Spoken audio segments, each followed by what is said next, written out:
Marcus Johnson, a decorated veteran, was shoved and mocked on the streets of Cedarville simply because of the color of his skin. A group of arrogant teenagers, fueled by ignorance and thoughtless bravado, thought they could humiliate a man who had risked his life for his country. But when Marcus calmly revealed his medals and spoke with unwavering dignity, the crowd fell silent, realizing the truth of his courage. Just wait until you see how this tense confrontation unfolded, and how justice and respect finally prevailed in a way no one expected. Marcus Johnson, a decorated African-American veteran, moved steadily along the sunlit sidewalks of Cedarville, a small suburban town where he had grown up but had not truly lived in for years. The Sunday morning air carried a crispness that hinted at autumn, and the streets were lined with tidy houses, each with its manicured lawns and cheerful signs of ordinary life. Marcus had come back home only a few months ago after completing a long deployment overseas, and everything seemed both familiar and distant at the same time. There was a quietness in the town, a stillness that contrasted sharply with the relentless chaos he had left behind. Bombarded mornings, the roar of engines, the constant hum of vigilance. Walking here, with the weight of his duffel bag and the memories tucked into the folds of his mind, Marcus was trying to find a rhythm, trying to feel that peace could exist anywhere for him again. He paused at an intersection to check the directions on his phone, his fingers brushing against the cool glass screen, a slight frown forming as he confirmed the street name. His boots clicked softly on the pavement, a sound so ordinary it reminded him painfully of what ordinary life should feel like. The air smelled faintly of baked bread from a nearby cafe, of dew on freshly cut grass, of Sunday calm. Marcus took a deep breath, trying to release the lingering tension in his shoulders, to shake off the invisible shadows of combat and responsibility he had carried across continents. But as he looked up, the world around him suddenly shifted, and that moment of quiet fractured. A group of teenagers emerged from the corner of the street, their laughter loud and sharp, echoing against the walls of houses.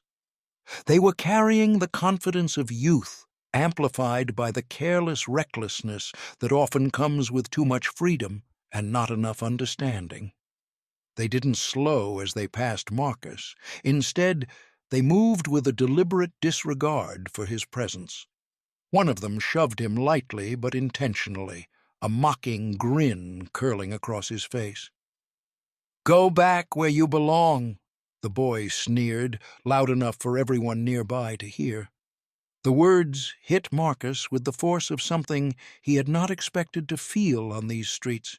It wasn't just the shove, it was the weight of exclusion, the sting of being seen as less than human in the very place he had always called home.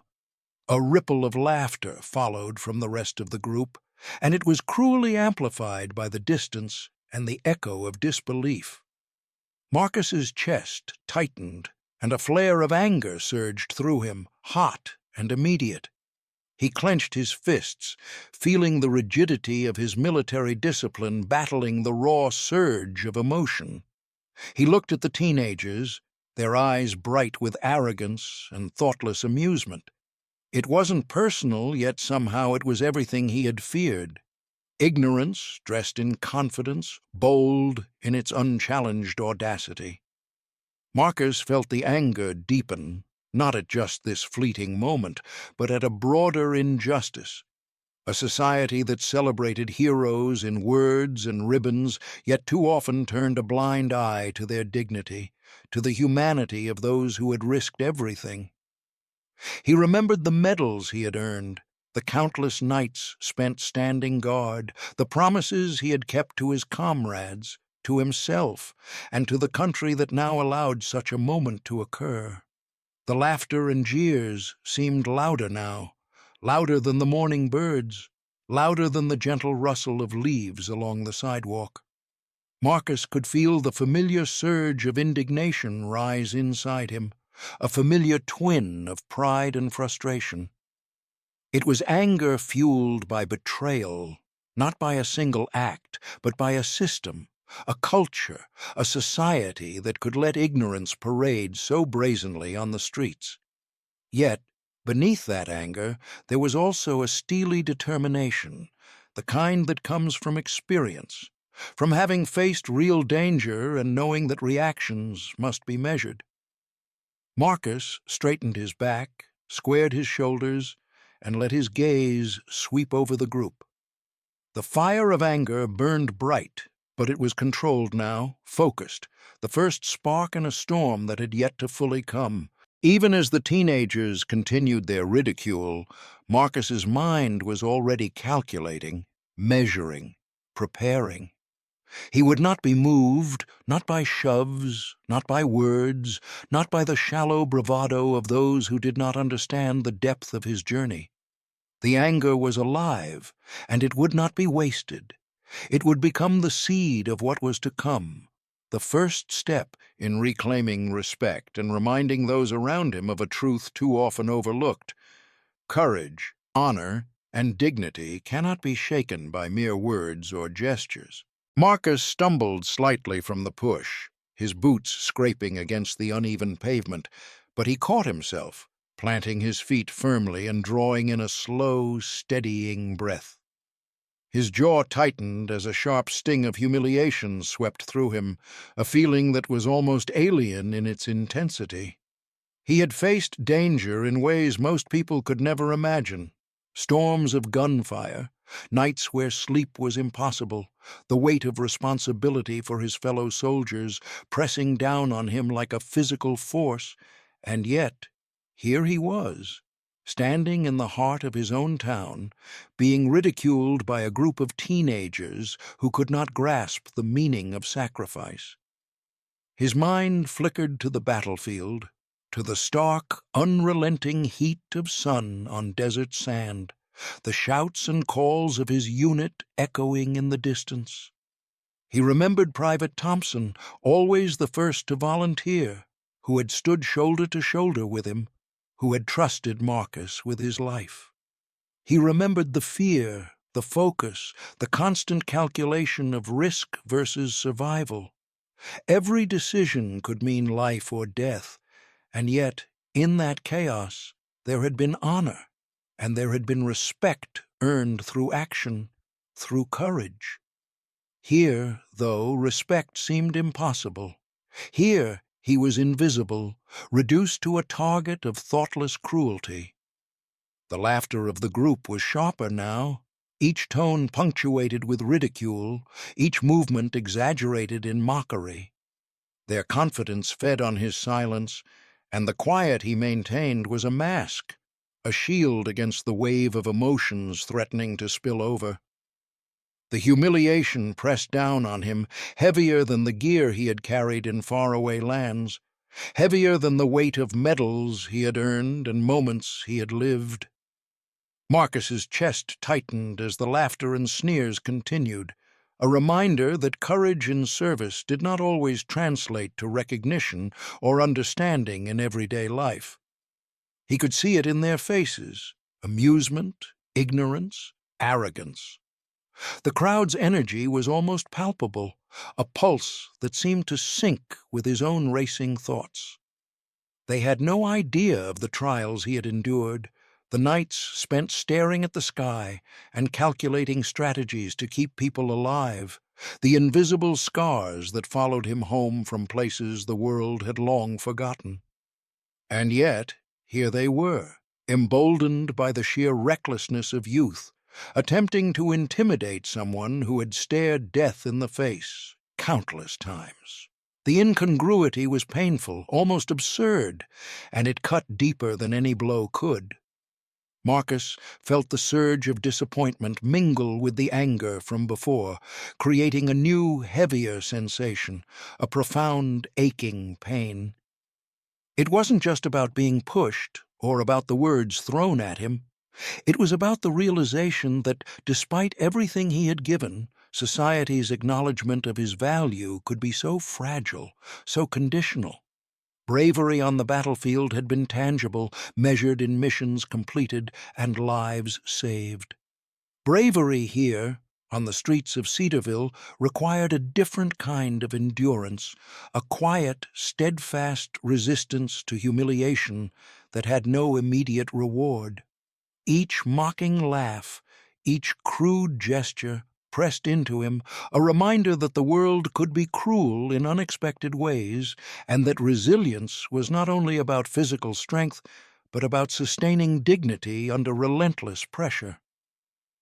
Marcus's hands unclenched slowly at his sides, and he forced himself to breathe, to anchor his mind in something stable, something unyielding.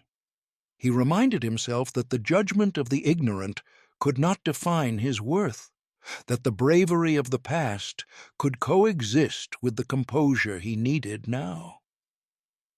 Even as the crowd continued their petty taunts, Marcus felt a quiet determination take root beneath the sting of humiliation.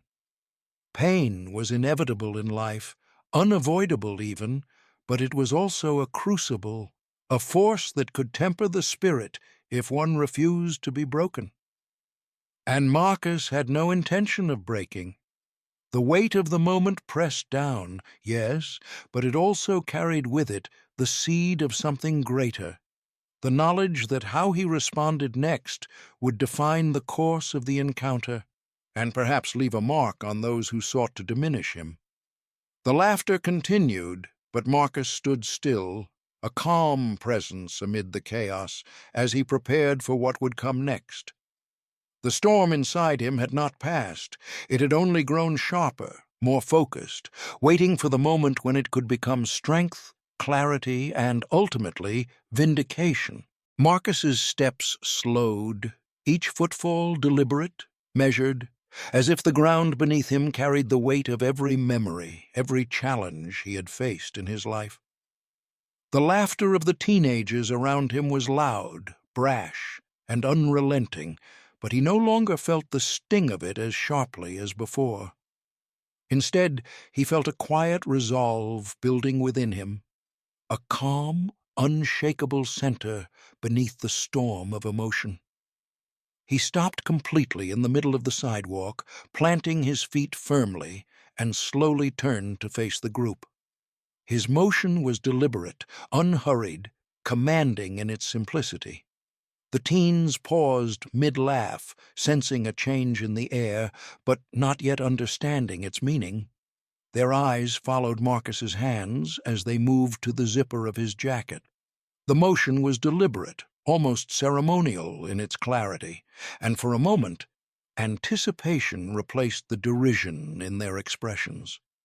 Marcus drew a steady breath, allowing the pause to stretch just long enough to shift the dynamic from confrontation to revelation. When the jacket fell open, the sunlight caught the medals pinned neatly across his chest. The ribbons and badges, small yet powerful symbols of courage, sacrifice, and endurance. Each medal told a story, a mission completed against impossible odds, nights spent protecting others, moments of life and death where character had been tested and proven. Marcus stood taller, shoulders back, head held high, a living emblem of honor. The physical weight of the medals was nothing compared to the invisible burden he had carried for years, yet now it seemed to radiate strength rather than strain. "I risked my life for this country," he said, his voice calm but firm, carrying over the sudden quiet of the street. "Do any of you even know what courage looks like?" The words hung in the air, heavy and undeniable, and Marcus could see the shift immediately.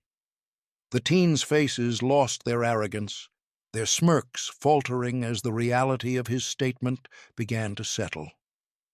There was no anger in his voice, no demand for acknowledgement, only the quiet authority of experience and truth. In that moment, the dynamic had changed completely. The laughter had evaporated, replaced by hesitation and awe. Marcus felt a flicker of hope spark within him, hope that the weight of his presence, the undeniable proof of his service, could pierce through the ignorance that had fueled the group's behavior, hope that the reality of sacrifice, of courage earned through action rather than claimed through bravado, could awaken even a small measure of understanding in those who had mocked him.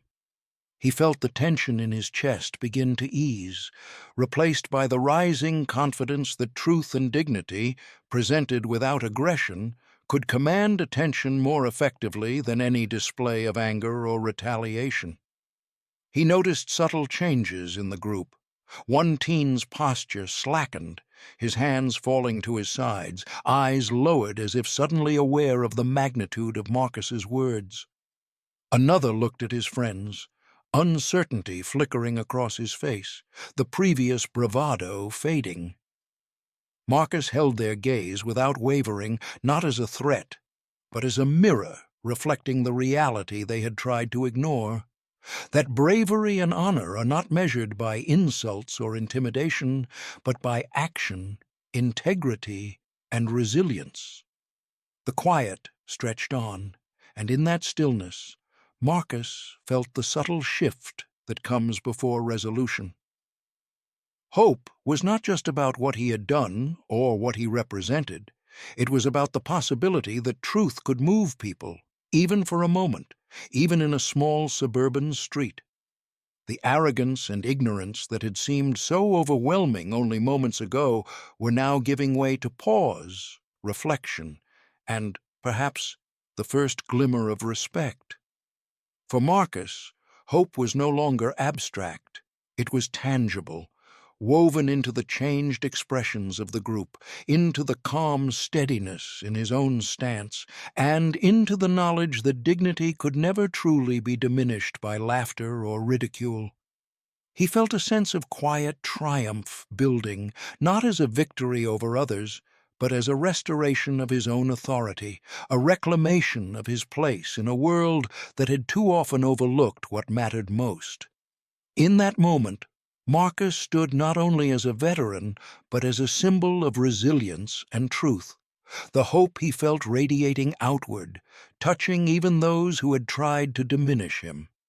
And for the first time that morning, the street seemed a little brighter, not because it had changed, but because he had chosen to let his courage and integrity speak louder than the noise. The tension hung in the air like a dense fog, yet slowly, almost imperceptibly, it began to lift. One by one, the teenagers who had surrounded Marcus started to shift, their bravado weakening under the weight of truth and dignity. Their laughter had faded, replaced by uneasy glances at each other, their mocking smiles now tentative, uncertain. There was no need for Marcus to raise his voice or demand acknowledgement.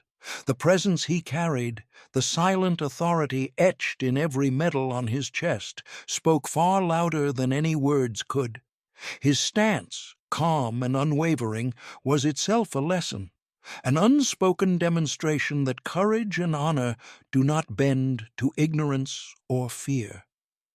As the teens slowly stepped back, their posture changing from confrontation to retreat, a subtle realization began to settle over them.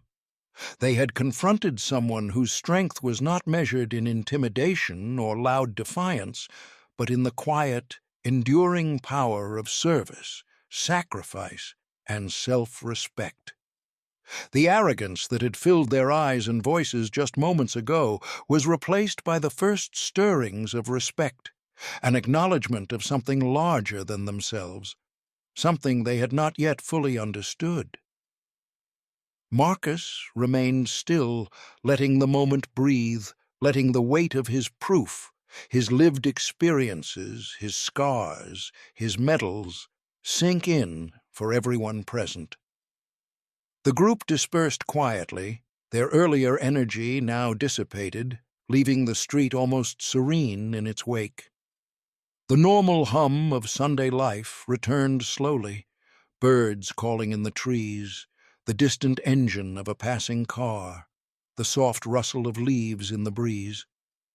Marcus exhaled, a slow release of the tension that had coiled tight in his chest since the first shove. His heart beat steadily now, steady and calm, aligned with a sense of inner victory. This was not a triumph of anger or retaliation. It was a triumph of integrity, a reclaiming of dignity, a silent assertion that true strength is shown in composure and steadfastness. From the corner of his vision, Marcus noticed an elderly man who had watched the entire exchange from a nearby bench. With measured steps, the man approached, his eyes filled with a quiet reverence. When he reached Marcus, he extended his hand, grasping Marcus's firmly, as if to transfer some acknowledgment through touch. "Thank you for your service," the man murmured, his voice low but earnest. "You remind us all what real courage looks like." Those words carried weight, echoing in Marcus's mind like a bell of validation, affirming that the confrontation, though brief, had conveyed more than he could have spoken aloud. Marcus nodded, a small but genuine smile brushing his face, the first flicker of lightness he had felt all morning. He turned away from the street, his footsteps even and purposeful, walking with a sense of cathartic release. Every step seemed to shed the heaviness of the injustice he had endured, every stride a quiet assertion that respect cannot be demanded by force. It is recognized when integrity stands unshaken. In that moment, the confrontation had ended not with chaos or retaliation, but with understanding, with the silent acknowledgement that some truths are too strong to ignore. As Marcus moved down the street, his presence began to ripple outward. The story of what had happened, though simple in its retelling, carried the weight of inspiration. Neighbors who had witnessed the scene shared it with others. A veteran, confronted by ignorance, responding not with anger, but with calm dignity and courage. It became a quiet lesson in resilience, a reminder that strength is often most visible in restraint, and that honor endures even when society falters. Marcus's journey that morning had transformed the ordinary street into a stage for a deeper truth. The injustice had been confronted, and in its place, hope and pride had emerged. He was no longer merely a veteran walking through Cedarville. He was a living testament to perseverance, integrity, and the power of standing firm. In the days and weeks that followed, his story inspired others to face prejudice with poise, to let courage and dignity define their responses, and to understand that true triumph comes not from overpowering others, but from embodying the values worth defending.